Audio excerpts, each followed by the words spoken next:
대통령 퇴진을 요구하는 부산 시민들이 국민의힘을 내란 공범으로 규정하고 사망 선고를 내렸습니다. 이들은 당사 앞에서 장례까지 치렀습니다.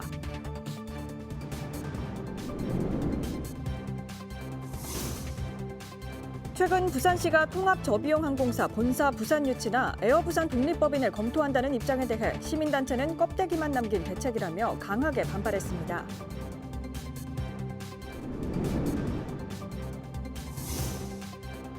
도시철도 구포역에서 화명생태공원으로 연결되는 감독나룻길 리버워크가 개통됐습니다. 구포 지역 도시재생과 지역 관광 활성화가 기대되고 있습니다.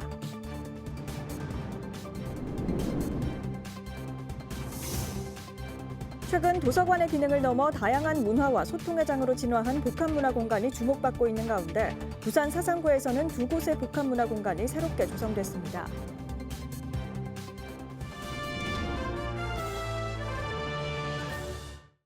여러분 안녕하십니까? BTV 뉴스입니다. 첫 소식입니다. 윤석열 대통령 탄핵안 표결 처리에 불참한 국민의힘을 향한 시민들의 분노가 끊이지 않고 있습니다. 일부 시민들은 국민의힘 당사에서 당이 사망했다며 장례식을 치렀습니다. 김석진 기자의 보도입니다. 국민의힘 부산시당 당사 앞에 시민들이 모였습니다. 손에는 국화꽃을 들고 팔에는 장례용 완장을 찼습니다. 그런데 완장에 적힌 문구가 눈에 띕니다. 호호호 상상상. 윤석열 정권 퇴진 부산 비상행동이 국민의힘에 사망 선고를 내렸습니다. 국민의힘은 윤석열의 탄생의 책임, 윤석열이 괴물로 변해 내란을 저지르는 것을 막지 못한 것에 대한 책임, 내란 수계 윤석열의 탄핵을 반대한 내란 공범의 책임을 물어 오늘 부산 시민이 국민의힘과 국민의힘 부산시당의 사망 선고를 합니다. 관도 등장했습니다. 입관식을 갖고 호상 발언도 이어졌습니다. 이미 사망 선고를 받은 국힘이 정당으로서 할 수 있는 마지막 역할은 이번 주말 윤석열 탄핵 표결에 참가하는 것임을 명심하기 바랍니다. 이들은 관을 당사 후문 앞으로 운구한 뒤 꽃을 던지는 퍼포먼스로 마무리했습니다. 이날 부산 국민의힘 당사는 물론 각 의원 사무실에는 근조 화환이 줄을 이었습니다. 특히 주민들이 보낸 근조 화환을 훼손했다며 논란을 빚은 연제구 김희정 의원 사무실 앞엔 20개에 달하는 화환이 세워졌고 주민들은 이를 규탄하는 기자회견을 갖고 의원 사무실에 항의 서한을 전달하는 등 윤 대통령에 대한 두 번째 탄핵안 표결을 앞두고 여당을 향한 시민들의 분노 수위는 점점 더 높아지고 있습니다. BTV 뉴스 김석진입니다. 최근 부산시가 통합저비용항공사 본사 부산 유치나 에어부산 독립법인을 검토한다는 입장을 밝혔는데요. 이에 시민단체는 껍데기만 남긴 대책이라며 지금이라도 부산시가 지역 상공계와 협력 테이블을 마련하고 에어부산 분리 매각에 적극 나설 것을 촉구했습니다. 박재한 기자입니다. 부산 지역 시민단체는 부산시가 밝힌 에어부산 독립법인 추진이나 통합저비용항공사 본사 부산 유치 방안은 껍데기만 남긴 대책이라고 평가했습니다.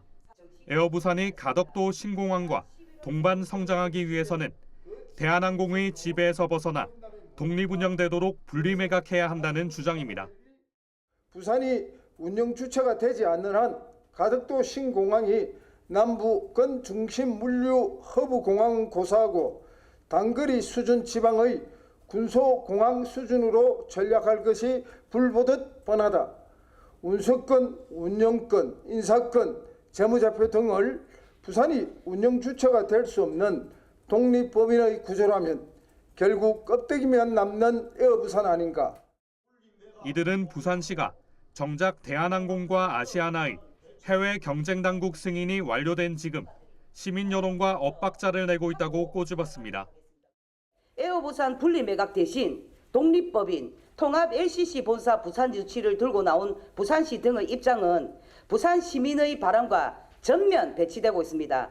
부산 시민들은 수도권 일극주의, 인천공항 중심의 사고를 가진 대한항공의 그늘에서 벗어난 에어부산 분리매각으로 가덕도 신공항과 함께 동반 성장할 에어부산이 그런 에어부산이 필요한 것이며 17년간 지역이 키운 에어부산을 인천공항에 절대 내어줄 수 없음을 밝힙니다. 지난 2007년 부산시와 부산 상공계를 중심으로 설립된 에어부산은 지난 10년간 김해공항 전체 이용객 점유율 1위를 기록하는 등 연말까지 매출 1조 원을 돌파할 것으로 전망되고 있습니다. BTV 뉴스 박찬입니다. 구포에서 화명생태공원으로 가는 두 번째 보행교가 개통됐습니다. 통행이 불편했던 공원이 더욱 가까워졌는데요. 도시철도 구포 역사와 화명생태공원 연꽃단지가 바로 연결됩니다. 장동원 기자입니다. 강변대로 위를 가로질러 걸으면 납동강이 한눈에 펼쳐집니다. 멀리 대동 화명대교, 강 건너 강서구는 손에 잡힐 듯 가깝습니다. 북구 감동나룻길 리버워크가 10일 개통됐습니다. 도시철도 3호선 구포역과 화명생태공원 연꽃단지를 연결하는 보행교로 길이 320m, 직선 교량이 2번 꺾인 형태입니다. 구포시장에서 공원으로 연결되는 금빛 노을 브릿지 이후 두 번째 연결 보행교입니다. 나무고 공기고 다 좋잖아요. 앞으로 보면 산도 그렇고 너무나 좋네요. 너무 경치도 좋고 앞으로 관광지가 되고 참 좋겠습니다. 사람들이 놀러 나올 것 같습니다. 운동하기 좋고, 제가 먹고 나와도 한 바퀴씩 돌도 운동되고 참 좋습니다. 화명동에 비해 구포에서는 공원으로의 통행이 어려웠지만 이번 개통으로 공원 접근은 더욱 쉬워졌습니다. 리버워크에서 연꽃단지까지는 새 산책길이 놓였습니다. 이번 감동나룻길 리버워크는 구포 도시재생 사업의 마지막 단계입니다. 앞으로 진행될 화명 에코파크 조성 사업 등과도 시너지를 낼 것으로 보고 있습니다. 서부산에 대표하는 랜드마크가 되고 또 트래플 로드가 또 활성화되게 되면 우리 구포시장이나 우리 북구에 크게 더 활성화될 것으로 기대를 믿어 의심치 않습니다. 감동나룻길 리버워크는 24시간 개방되지만 구포역 측 출입문은 역사 운영 시간에 따라 문을 닫습니다. BTV 뉴스 장동원입니다. 책을 읽는 것뿐 아니라 다양한 활동과 학습이 가능한 공간, 복합문화공간이 주목받고 있는데요. 특히 도서관 기능을 넘어 다양한 문화와 소통의 장으로 발전하고 있는 복합문화공간 들락날락에 대한 관심이 높습니다. 박철우 기자입니다. 놀이 산매경에 빠진 아이들. 부산 사상구 감전동에 위치한 복합문화공간 들락날락입니다. 이곳은 직전에 작은 도서관이던 곳. 지난달 4억 8천만 원의 시비와 구비를 들여 단순히 책을 읽는 도서관 기능을 넘어 다양한 체험과 학습을 할 수 있는 공간으로 탈바꿈했습니다. 공간이 조성됐다는 소식을 듣고 문의도 많이 오시고 오후에도 지금 주변에 아이들 어린이집, 유치원, 초등학생까지 와서 많이 이용하셔서 저희도 많이 놀라고 있습니다. 사상구는 이러한 복합문화공간의 효율적인 운영으로 부산시 복합문화공간평가에서 최우수 기관으로 선정됐습니다. 특히 만족도를 높이기 위해 최근 엄궁과 감전동 등 두 곳의 들락날락 공간을 추가 조성했습니다. 사는 곳 근처에서 먼 곳이 아니고 바로 옆에서 이런 체험 공간이 있기 때문에 어린이들이 언제든지 들러서 체험을 하고 뛰어놀 수 있어서 너무 좋을 것 같고요. 책을 넘어 문화를 공유하는 공간인 복합문화공간. 지역 주민들에게 더 큰 문화적 혜택을 제공할 뿐만 아니라 지역 공동체의 유대감을 강화하는 데에도 중요한 역할을 할 것으로 기대하고 있습니다. BTV 뉴스 박철우입니다. 연말연시를 맞아 여행 계획 세우는 분들 많으실 텐데요. 수많은 여행지 중 어디를 선택할지, 어떤 일정으로 여행할지 고민하다 보면 여행의 설렘보다 걱정만 남는 경우가 종종 있습니다. 이제 AI가 콕콕 찍어 알려준 부산 여행지로 떠나보면 어떨까요? 김윤정 기자의 보도입니다. 부산관광공사와 부산시가 국내 지자체 처음으로 선보인 AI 기반 맞춤형 여행 코스 추천 서비스입니다. 자연과 함께 여유롭게 산책할 수 있는 여행 코스를 입력하고 좋아하는 여행 테마를 직접 선택해봤습니다. 산과 바다 등 부산에서 즐길 수 있는 2박 3일 동안의 나만의 여행 코스를 바로 알려줍니다. 또 지도로 시각화해 여행 계획을 편리하게 짤 수 있도록 했습니다. 부산의 관광 명소는 물론 맛집과 숙박 정보까지 관광 콘텐츠 데이터를 활용해 AI가 실시간으로 추천하고 있습니다. 부산의 맛이라는 부산시에서 매년 발간하고 있는 부산 대표 음식점들을 모아놓은 책자들에 이제 등록되어 있는 음식점들과 그리고 관광 숙박업으로 등록되어 있는 숙박업체들을 이제 데이터를 기준으로 해서 여행자의 그 선호도와 취향에 맞춘 그런 여행 코스를 추천하는 서비스입니다. 한국어 서비스에 이어 영어, 일어, 중국어 등 다국어 지원도 가능하고 추천된 여행 계획은 SNS를 통해 공유할 수 있습니다. 부산관광공사는 AI가 여행자의 독특한 스타일을 반영한 맞춤형 일정 제공을 넘어 2025년도에는 사용자 피드백을 적극 반영해 관광도시 부산의 위상을 높일 것이란 계획입니다.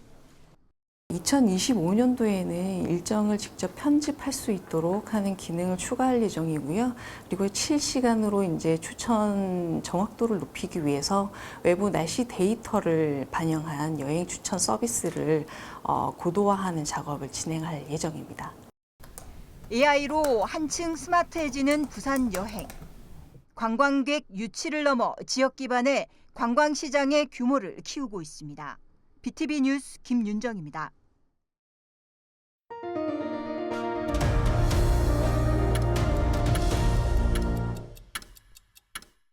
부산시는 지난 10일 부산신용보증재단과 신용회복위원회, 미소금융법인, 시중은행 등과 함께 소상공인과 자영업자를 위한 비타민 플러스 자금 지원 업무 협약을 맺었습니다.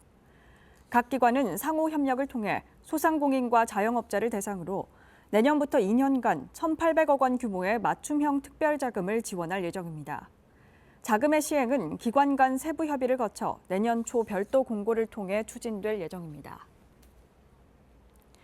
부산시 교육청은 오는 13일 오후 4시 별관 국제회의실에서 제17회 교육 메세나탑 시상식을 개최합니다. 이날 시상식에는 기관, 기업, 단체 등 27곳의 교육 메세나탑을 12곳에는 교육 메세나페가 수여되며 나머지 2곳에는 감사장이 수여됩니다. 이들은 올해 부산교육 복지 향상과 지역 간 교육 격차 해소를 위해 장학금, 물품, 교육 환경 개선 지원금 등을 지원하고 학생들의 다양한 적성을 고려한 교육기부 프로그램 등을 운영해 왔습니다. 1984년 12월 10일 유엔이 인권을 국제사회의 중요한 규범으로 전 세계에 선포한 지 76주년을 맞이했습니다. 올 한해 부산 지역을 달궜던 주요 인권 이슈들을 짚어보고 현장에 있었던 이들의 이야기를 들어봤습니다. 박지한 기자입니다. 최근 심각한 사회 문제로 떠오른 인공지능을 활용한 딥페이크 성범죄. 특히 학교를 중심으로 한 10대 청소년들의 범죄가 잇따랐습니다. 경찰청에 따르면 올해 11월까지 검거된 딥페이크 성범죄 피의자는 570여 명으로 이 중 10대가 80%를 차지했습니다. 학교 안에서 딥페이크 같은 경우는 부산 지역 같은 경우는 이게 저희 성폭력 관련해서 여성폭력의 가장 큰 문제점이 암수가 많다는 겁니다. 본인이 피해가 있어도 이렇게 적극적으로 이렇게 본인 피해를 경찰이나 이렇게 교육청에 신고하진 않아요. 그래서 이 정도 보통 한 3배 정도가 있다고 얘기를 하는데 올 8월에 이제 아주 문제가 됐을 적에 각 학교 교육청에 의하면은 한 중학교 13곳, 고등학교 6곳 이래가지고 한 학생 피해자 수도 한 19명이 뭐 생각은 많지 않다고 하지만 실제로 파악한 수보다는 그 밑에 묻혀 있는 비공식적으로 묻혀 있는 수가 훨씬 많다는 거죠. 부산 인권 정책 포럼은 세계 인권 선언의 날을 맞아 인권 활동가 102명과 함께 올해 부산의 인권 5대 뉴스를 꼽았습니다. 학교 내 불법 합성 딥페이크 사건, 의장 폐업으로 인한 해고 노동자들의 승리, 집단 수용 시설인 영화숙 재생원 피해, 국제사회 첫 증언 등입니다. 인권은 공기와도 같아 박탈되거나 억압될 때 비로소 그 소중함을 더 잘 알게 됩니다. 이번 2024년 부산의 5대 인권 뉴스를 선정한 부산 시민들과 함께한 한 해를 돌아보며 인권을 기억하는 기록으로 자리 잡기를 기대합니다. 3인 3색, 부산의 인권을 말하다를 주제로 열린 포럼에는 사건의 중심에 섰던 당사자들이 참석했습니다. 이들은 지역의 인권 현장을 기억하고 재발 방지와 제도 개선을 위한 노력을 강조했습니다. 제작하고 그다음에 소지하고 구입하고 저장하고 시청할 경우 이게 모두 처벌 규정이 신설이 됐어요. 영국처럼 저희도 이런 AI 확산의 책임이 있는 기업들, 플랫폼, 그다음에 이런 생성의 책임이 있는 이 모델 개발자라든지 제공자 이런 사람에 대한 규제도 이걸 해야 된다고 생각하는데 이런 게 영국이 되게 잘 되고 있고. 저희 시대 때 벌써 이런 일이 생긴다면 제 아이들이 만약에 클 때쯤 되면 커서 사회생활을 할 때 되면 과연 어떨까라는 생각이 듭니다. 그래서 적어도 폐업으로 인한 위장 폐업으로 인한 해고로 저희와 같은 똑같은 일이 똑같은 상황을 당하는 이런 노동자들이 없게끔 저희들이 꼭 행정소송 판례로 남겨놓겠습니다. 그래서 그분들이 꼭 그 판례로 고용을 좀 지켜줄 수 있도록 그런 역할 해 나가도록 하겠습니다. 오는 13일까지 열리는 부산 인권주간에는 인권 문화가 자연스럽게 확산할 수 있도록 관련 교육과 영화 상영, 정책 포럼 등이 이어집니다. BTV 뉴스 박찬입니다. 부산시가 3년 뒤 무료화되는 광안대교에 수십억 원을 들여 새로운 요금 징수 시스템 스마트 톨링을 도입했다는 보도 해드렸는데요. 이 시스템으로 부산시는 대통령 표창까지 받은 것으로 확인됐습니다. 그런데 관리를 맡은 시설공단은 벌써부터 개선책 마련에 부심하고 있습니다. 어떤 이유에서일까요? 보도에 김석진 기자입니다. 내년 2월 정식 운영되는 광안대교 스마트 톨링 시스템. 기존의 요금소는 없애고 무인으로 운영됩니다. 차량이 지날 때 번호판을 인식해 후불 청구하는 방식입니다. 요금을 내기 위해 차량을 멈출 필요가 없다는 게 장점입니다. 이 시스템이 교량에 도입된 건 이번이 처음입니다. 때문에 기술적 한계로 진출입로 2곳이 아닌 4곳에 설치됐습니다. 운영비도 전과 별 차이가 없는 것으로 나타났습니다. 시는 현재 요금소에 투입된 인건비와 후불 고지비는 37억 원인데 스마트 톨링 운영 시에도 35억 원이 들 것으로 예상하고 있습니다. 요금 징수 방식의 개편도 불가피합니다. 다자녀나 장애인, 국가유공자는 통행료가 면제됩니다. 하지만 요금소가 사라지면 신분 확인이 안 돼 혜택을 받을 수 없습니다. 시는 사전 등록 할인제를 도입할 계획입니다. 이럴 경우 개인 주소나 이동 경로를 식별할 수 있어 개인정보 침해 우려가 있습니다. 더불어민주당 정준호 국회의원은 국정감사에서 한국도로공사가 스마트 톨링을 도입한 이후 매달 15,000건 이상 미납건이 발생했고 2개월 이상 장기 미납건도 3,200여 건에 달했다고 밝혔습니다. 때문에 미납자의 개인정보가 한 달 이상 보존돼 불법자로 낙인 찍힌다는 겁니다. 개인정보 처리하는 것도 개인정보보호법에 맞춰서 하는 걸로 알고 있습니다. 아직 저희가 그 시스템이 인수가 안 됐거든요.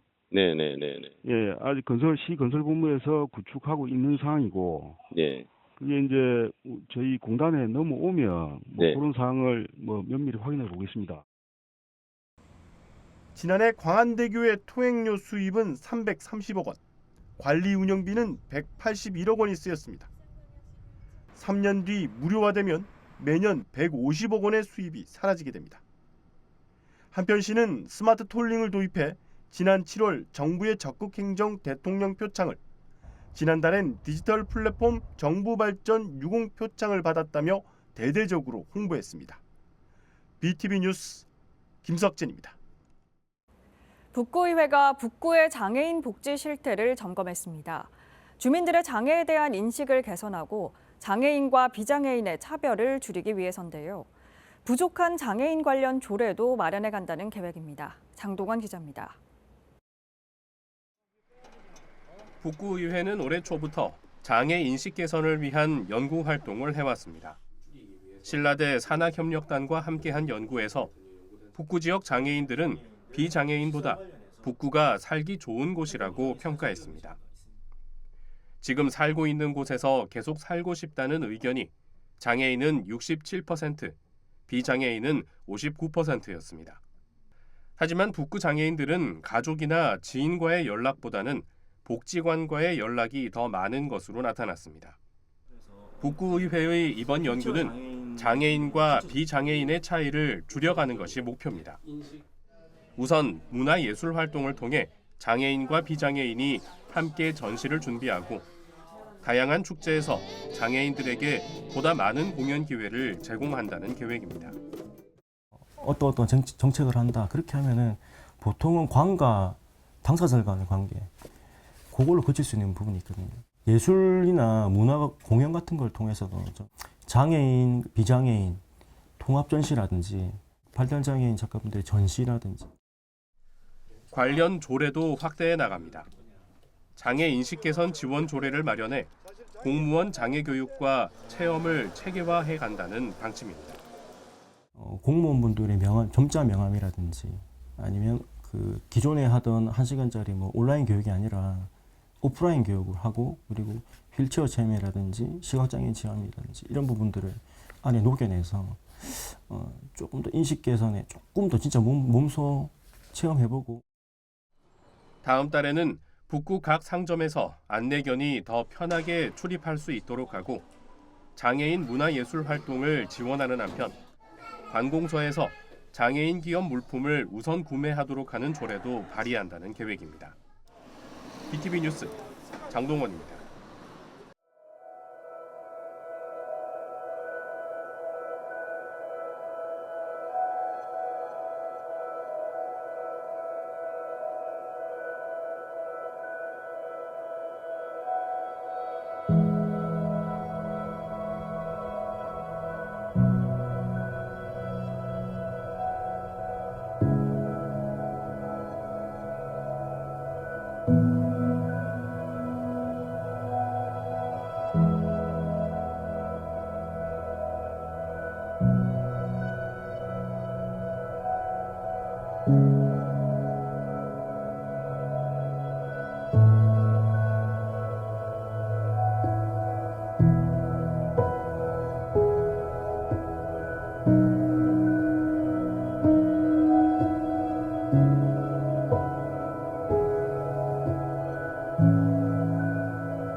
이상으로 BTV 뉴스 마칩니다. 시청자에게 힘이 되는 뉴스로 다시 찾아뵙겠습니다. 고맙습니다.